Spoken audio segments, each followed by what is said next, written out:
With tax season coming up, volunteers are stepping in to help. We want to help more. We want to help more people, and this is one way that we can help more people. With many students fasting for Ramadan through classes, see how they are staying fed. And is warm weather coming, or did we fall for a Minnesota fake spring? Then, we'll bring you inside the new university gymnastics facility. This gym is it's absolutely amazing. All that and more, right here on University Report. Good morning, and welcome to University Report. I'm Joe Larson. And I'm Ahmed Hassan. Let's get started. After 10 weeks of Operation Metro Surge, ICE was pulled back on the 12th, according to Border Czar Tom Homan. In response to Metro Surge, the university offered accommodations for students who felt unsafe. I have a Spanish class where you can do it online. You can go Zoom, and like in my jazz band, you could skip if you need to. Like, the teachers are more understanding, so I feel like the teachers are doing a good job of responding. The university announced that classes would go back to regular instruction on the 16th, but students like Violet Nelson are skeptical about whether it's safe. And I think that it might seem like ICE activity has calmed down, but it's definitely probably just not being reported enough. So I think definitely we don't need to rush into bringing things back like in person, just for the safety of everybody on campus. And this season as well, people dread filing their taxes, and that's just one return. This season, I visited a free tax prep nonprofit that has been shifting their methods this year to take on even more returns. Every year, Prepare and Prosper files over 10,000 tax returns for people who make less than $40,000 a year and families with a yearly household income of less than $70,000 a year. Their goal? To bring financial empowerment to as many with low income as they can. Financial empowerment is tied very closely to opportunity. It's really a privileged thing. Communications manager Jean Thompson said she, along with 55% of Americans, used to use online tax services to file her returns. There's always hidden fees that get tacked on along the way. Like, you're halfway into it and it lets you know that you're going to owe so much for the service of using their software. But our software that we provide is free. Prepare and Prosper does so with the help of over 400 tax-loving volunteer preparers. My friends think that I am crazy, but I enjoy it. However, we release batches of appointments every other week, and within hours, every appointment is taken up. That's Jonathan Gaw, Prepare and Prosper's DIY tax prep coordinator. During the COVID-19 pandemic, the nonprofit started free, educational, do-it-yourself tax prep resources to help people file remotely.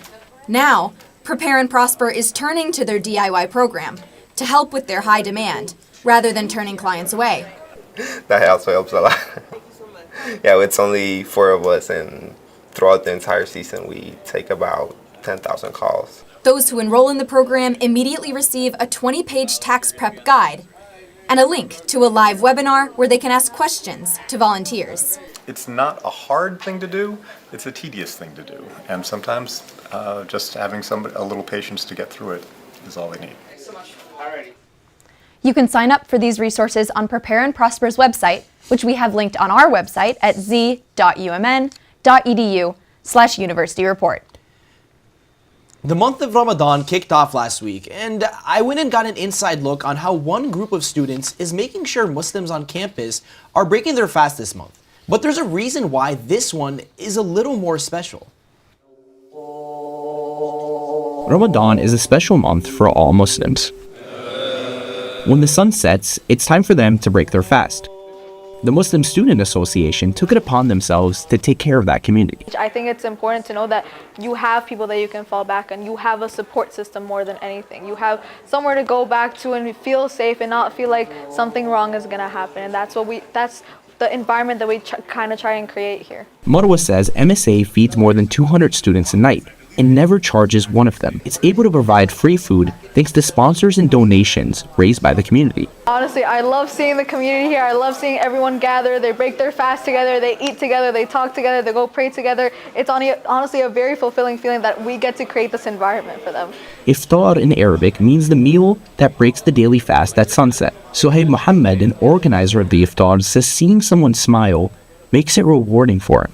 It's fulfilling for me as a person and as a Muslim, especially during Ramadan while I'm fasting. I can make the lives of other Muslims as well easier and help make the campus at least more inclusive as well for Muslims. Even though stomachs are full and mouths are fed, Raad al-Ubaid and Rayan Mirza say the moment is bigger than food. I think meals is what brings community together. I think meals is what helps us bond with each other. We overlook our backgrounds and differences, and the main thing that we share is this meal. And I think it's a beautiful message for all our people that come from very different backgrounds. MSA will continue to provide meals and a space for students to pray every weeknight for the remainder of the month of Ramadan. If you're interested in more details or you just want to support MSA, you can find a link on our website, z.umn.edu/University Report. And just last week, Minnesota was facing record high temperatures. Will they be coming back, or was it just a false spring? We'll tell you next.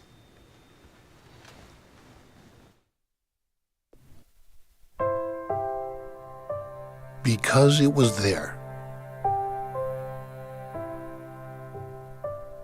Because determination overcame distance. I believe that this nation should commit itself to achieving the goal of landing a man on the moon and returning him safely to the earth. Because the unsolvable was invitation enough. Why are we driven to discover? Because we can change the course of history. Because tomorrow's visionaries need focus today.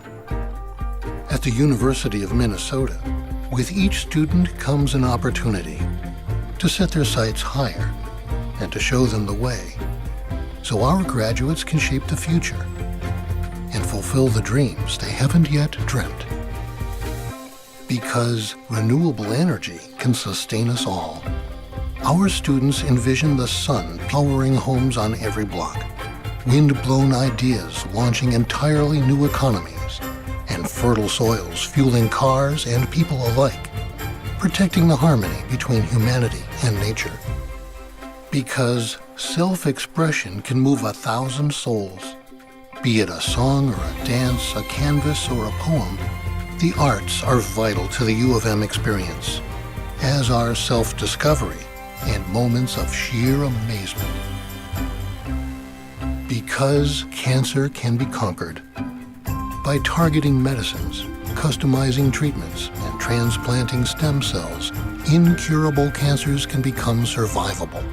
Terminal can be redefined as treatable, and optimism can spread once again. Because human rights need champions.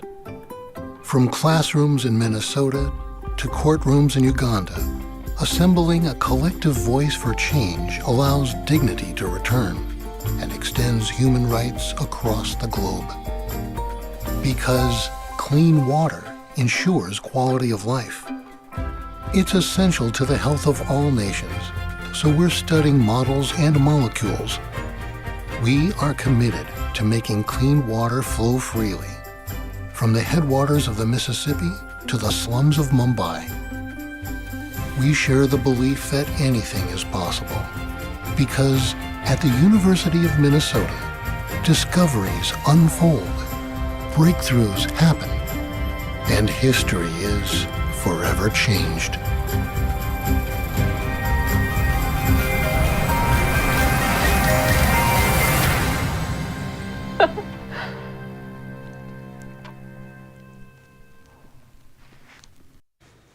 This February 14th was the hottest Valentine's Day in Minnesota since 1882, which is crazy. But just a few days later, we were hit with a snowstorm. Our Atticus Mars explains why temperatures swing so frequently and what we can expect next. On February 14th, the high in the Twin Cities was 54 degrees, and people around here were soaking it up. It's really great, you know, it just improves the mood, and being in Minnesota, we really have to just enjoy the days like these. I asked National Weather Service lead meteorologist Nick Carletta about why these record highs have made their way to the Twin Cities. Anyone who's gone southwest of the Twin Cities will notice there's not a lot of snow down there. So as that air mass is coming in over that area, it's over snow-free areas, and that is part of why we're having a lot warmer air. If that area was covered in snow, The snow would help keep that air cooler as it approached the cities. These circumstances allowed for some warmth for a couple days, but the weather changes fast in Minnesota. Just 2 days later, temperatures dropped and a snowstorm hit. In Minnesota, our falls and springs are more transitional seasons. Well, we'll get alternating periods of warm and cold, while the summer and winter are more where it's consistently warm or cold.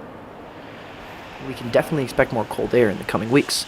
Another meteorologist, Scott Handel, a meteorologist at NOAA's Climate Prediction Center, told me it's not yet time to declare an early spring for Minnesota. So we're definitely going to have another period where we warm up again, and we'll have another one where we cool down again. Not until we get more into like April, May are we going to start seeing those cold ones fall off and disappear entirely. It's annoying, but I've gotten used to it. The weather's always changing around here, so we just got to make do with what we got. And now we have Lucas Kirchner here to talk more about the weather ahead. Lucas, when can we put on shorts like that guy? Tell us about it. When are we getting sick of the cold? Well, hopefully sometime soon, but these temperatures are going to continue to fluctuate. It's been a bit chillier outside since that warm stretch of weather. That snowpack is staying on the ground with those colder temperatures sticking around, and there are some icy spots on the sidewalks, so be careful out there. Now, here's a look at the next 5 days. This week will look a bit like last week, but those temperatures won't get all the way up to those mid-50s that we got last week. Today we should get up to around 20 degrees and snow will continue to fall for a little while. And through tonight and into Thursday, temperatures will rise to a high of 38 before getting all the way up to 43 on Friday. But right after it warms up, it's going to cool right off again with lows reaching 3 degrees on Saturday. And the chill will remain on Sunday with temperatures staying right around 15 degrees all day. This week is really all over the place. Hopefully we all took advantage of that warm stretch because spring has not sprung. We probably got a couple more weeks left of this cold. Get ready to visit a new Gopher Athletics facility, and we'll bring you the latest on Gopher basketball and on a hometown hockey hero.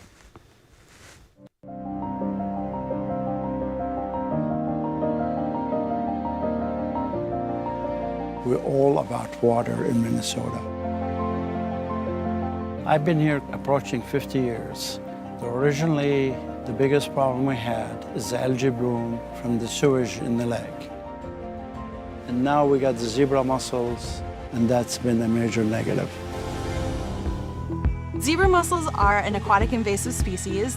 They impact the food webs within lakes, which impact fish populations, growth, occurrence, and especially in Minnesota where so much of our recreation is lake-based, that impacts those local businesses, different tourism around the state.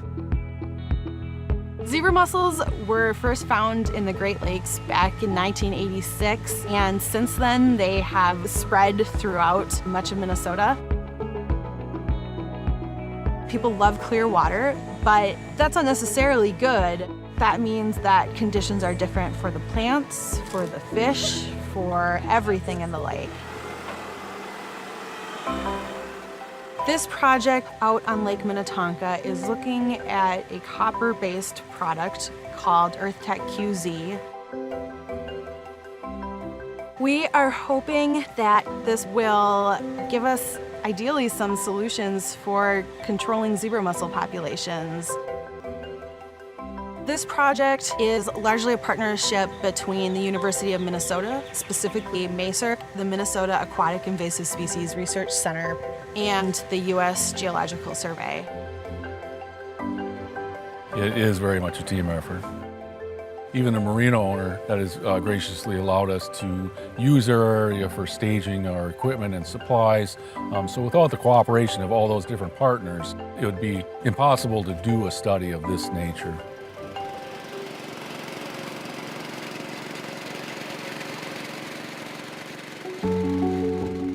There are a lot of infrastructure and businesses existing relying on the lake. It's not only the marinas, it's everybody around Lake Minnetonka will suffer subsequently. Well, the zebra mussels over on the east end of the lake make it clear. It looks like an aquarium over there. So during the daytime, it's kind of tough to fish. Zebra mussels affect our boats by getting into the motors. They affect the beaches. They get on the rocks. People step on them, cut their feet. So it just makes it less desirable to use the lake. And as a business that's in a lake community, that affects us.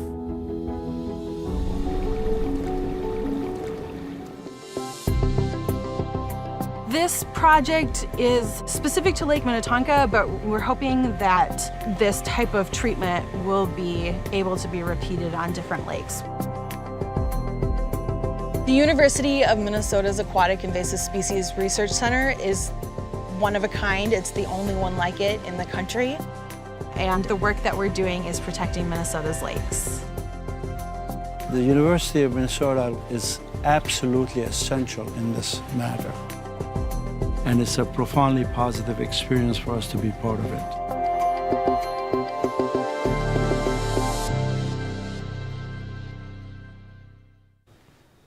It's been over a year now since the new Performance Center opened its doors on campus for Minnesota women's Gopher gymnastics. Claudia Garcia joins us live from that new center in Athletes Village. Claudia? Good morning, Joe. Yeah, right behind me is where the gymnasts have been practicing for over a year now. Today's an off day for training, so it's a little quieter this morning, but usually the music's pumping and the team is cheering each other on. I recently watched a practice and wow, Joe, I just got tired watching them. Afterward, I sat with one of the gymnasts and an assistant coach to talk about the new facility and how it compares to their old place, Pike Gym, plus all of the new sustainable features this one has to offer. Take a look. The University of Minnesota's women's Gopher gymnastics has had a rush. From advancing to the NCAA regional finals for the 4th time in 5 years, to extending its streak to 15 consecutive winning seasons, and being ranked number 15, the 3rd best of the Big Ten programs. And now, a new facility. Truly is a blessing. It's been a long time in the coming. Maya Hooten is an alum of the team and now the assistant coach. But before Maya could coach in the new center in Athletes Village, she spent hours training here at Pike Gym before it was demolished late last year. At Pike Gymnasium, we had no air conditioning, so in the summer it would get really hot. There was no AC in the building. It wasn't cost effective to put AC in the building. Jeff Cyphers said the new facility was 10 years in the making. I think push kind of came to shove, let's call it, with campus and saying this building is so outdated. We had one bar set and everybody had to go on it, whereas here we have 4 different rails. So you can be chalking up with somebody that maybe you've never gotten to chalk up with before. In Pike Gymnasium, we did not have windows. We didn't know what time of day it was, so we might be practicing at 5 p.m. and we had to create that energy. In the new center, though, are translucent windows facing the south and east sides. And that just helps like your energy level when you walk into a bright place. The windows allow the lights in the center to be dim, lowering the cost and usage of electricity. They are also one of many other sustainability features in the new center. But we are all so grateful, and it's the best place in the world. Jeff also said that there's a stormwater capture that sends water back to Athletes Village plant, plus solar panels that can produce power for up to 11 houses. The team's next meet will be against Michigan State at the Maturi Pavilion on March 1st. Joe? Thank you, Claudia. Last week, Gopher women's basketball jumped into the top 25 teams in the nation after they beat number 10 Ohio State. And this meant all eyes were on Sunday's game against 18th-ranked Michigan State. Here was Tori McKinney off the steal to Mara Braun on the first fast break. And the bucket goes with the foul. The Gophers were in the driver's seat early, and here's McKinney again. The jumper was good through the contact. She finished with a game-high 29 points. But the Gophers' offense couldn't keep up in the second half, and Spartans took the win, 75-61. According to KSTP, 26 Minnesota natives competed for Team USA at the Winter Olympics. One of them was a Gopher alum, Taylor Heisey. She assisted the gold medal winning goal against Canada, and her hometown, Lake City, and Red Wing High School showed their support. Here's a look from the watch party at Red Wing High School. In addition, local businesses in the area declared February 19th Taylor Heisey Day. There have been a few changes around campus lately, including renovations on Bridge 9 and new businesses in Dinkytown. We'll have the details. Because it was there. Because determination overcame distance. I believe that this nation should commit itself to achieving the goal of landing a man on the moon and returning him safely to the earth. because the unsolvable was invitation enough. Why are we driven to discover? Because we can change the course of history. Because tomorrow's visionaries need focus today.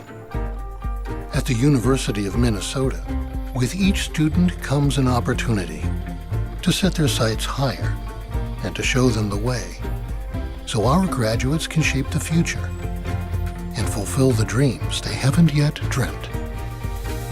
Because renewable energy can sustain us all. Our students envision the sun powering homes on every block, wind-blown ideas launching entirely new economies, and fertile soils fueling cars and people alike, protecting the harmony between humanity and nature. Because self-expression can move 1,000 souls. Be it a song or a dance, a canvas or a poem, the arts are vital to the U of M experience, as are self-discovery and moments of sheer amazement.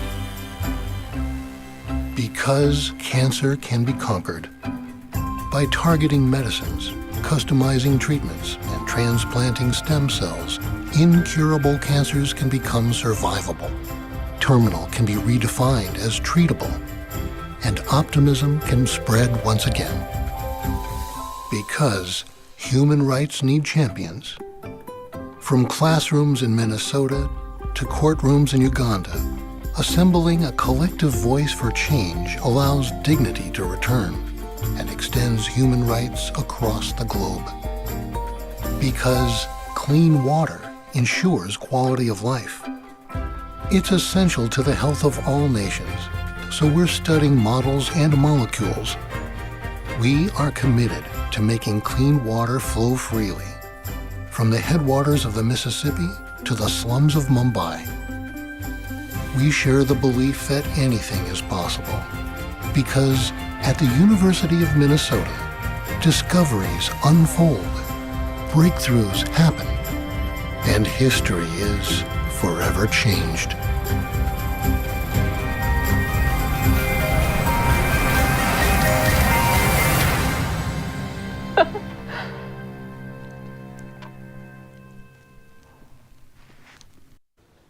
A pedestrian bridge connecting Dinkytown and West Bank recently reopened after undergoing construction this past year.